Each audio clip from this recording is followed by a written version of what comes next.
तो इसी पर चर्चा के लिए खास मेहमान आपका परिचय करा देते हैं। हमारे साथ पीएमएल-एन के नेता डॉक्टर इरशाद अहमद खान साहब मौजूद हैं, आप देख सकते हैं। साथ ही पीटीआई के प्रवक्ता इफ्तिखार अहमद चौधरी हमारे साथ मौजूद हैं। पाकिस्तान में हो रहे हर सियासी हलचल की पल पल की जानकारी दे रहे हैं इस्लामाबाद से हमारे सहयोगी हमजा अमीर, और विदेश मामलों के एक्सपर्ट कमर आगा भी इस चर्चा में हमारे साथ शामिल हो रहे हैं। बहुत स्वागत आप सभी का। सबसे पहले तो हमजा का रुख कर लेते हैं अपने संवाददाता का, और उनसे जानते हैं कि ये जो कहा जा रहा है इमरान खान की पार्टी की तरफ से कि साहब इंतजार कीजिए, सरप्राइज देंगे, चौंकाने वाला बयान, तो देश के नाम संबोधन में आज क्या करने वाले हैं इमरान खान? हमजा,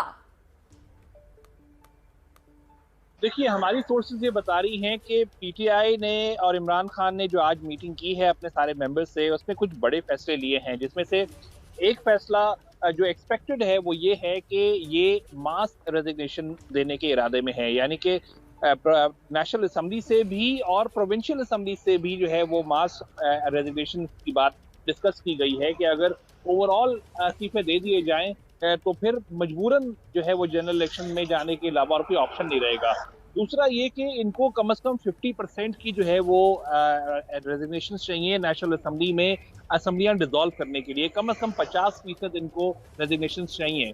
तो लग ऐसा रहा है कि ये जो इनके डिफेक्टेड मिनिस्टर्स जो मेंबर्स इनको छोड़ के गए हैं, उनकी डिस्क्वालिफिकेशन अनाउंस करने के इरादे में है, और साथ ही जो है वो मास रेजिग्नेशन देने के इरादे में है। उसके अलावा ये भी कहा जा रहा है कि एक जुडिशल कमीशन बनाने की, एक हाई पावर्ड कमीशन बनाने की सजा की जाएगी फॉरेन कॉन्स्पिरेसी को लेके, कि इस मामले को जो है वो तहकीकात की जाए, और लेटर के हवाले से जो धमकियां आई हैं उसके हवाले से जो है पीटीआई ने ये डिमांड करना शुरू की है। यहाँ पर एक महत्वपूर्ण सवाल फिर ये हो जाता है, जैसा कि आप कह रहे हैं कि ये भी संभव है कि वो इस्तीफा दे दे, लेकिन ये कंटेम्प्ट ऑफ कोर्ट नहीं हुआ। कोर्ट अब भी कह रहा है कि भाई आप 9 अप्रैल को बुलाइए, संसद बहाल कर दी गई है, नो कॉन्फिडेंस मोशन रखिए और उस पर फिर वोटिंग कराइए, और उस बीच अगर इस्तीफे का अनाउंसमेंट करते हैं तो कंटेम्प्ट ऑफ कोर्ट हुआ। देखिए, कंटेम्प्ट ऑफ कोर्ट मेरे ख्याल में तब लगेगा जब अगर एक सिटिंग प्राइम मिनिस्टर अपनी सीट पे बैठा हुआ है और ऑर्डर ऑफ द कोर्ट को फॉलो करने से इनकार कर रहा है।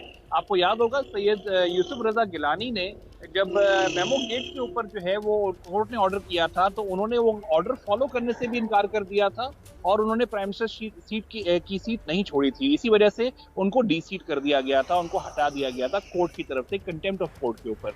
तो क्योंकि यहाँ पे अगर इन्होंने पहले ही इस्तीफे दे दिए और सिर्फ नेशनल असेंबली से नहीं प्रोविंशियल असेंबली से भी दे दिए, तो वो मामला एक फर्क होगा। मेरा नहीं ख्याल कि उसके ऊपर कंटेम्प्ट ऑफ कोर्ट लगेगा। लेकिन एक और चीज जो इम्पोर्टेंट है वो ये कि पीटीआई अब जो है वो एहतजाज करने के इरादे में है कि पूरे मुल्क में जो है वो एहतजाज करेंगे, क्योंकि उनके इस्तीफे देने के बाद भी अगर नेशनल असेंबली डिसॉल्व नहीं होती है तो वो ये प्रेशर अपना अवामी एहतजाज से कैरी रखेंगे कि ये इंटरनेशनल कॉन्स्पिरेसी है, उसकी तहकीकात की जाए, और वो चाहेंगे कि जितनी जल्दी हो सके जो भी हुकूमत आए उसके ऊपर प्रेशर इतना बने कि वो जनरल इलेक्शंस में जितनी जल्दी हो सके जाएं, क्योंकि यही पीटीआई भी चाहती है। ठीक है हमजा, आपके पास लौटेंगे, और आपसे गुजारिश है कि अपना हेडरूम थोड़ा सा कम कर लीजिए।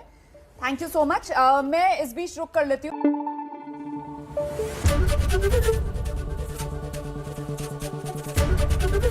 एबीपी न्यूज आपको रखे आगे।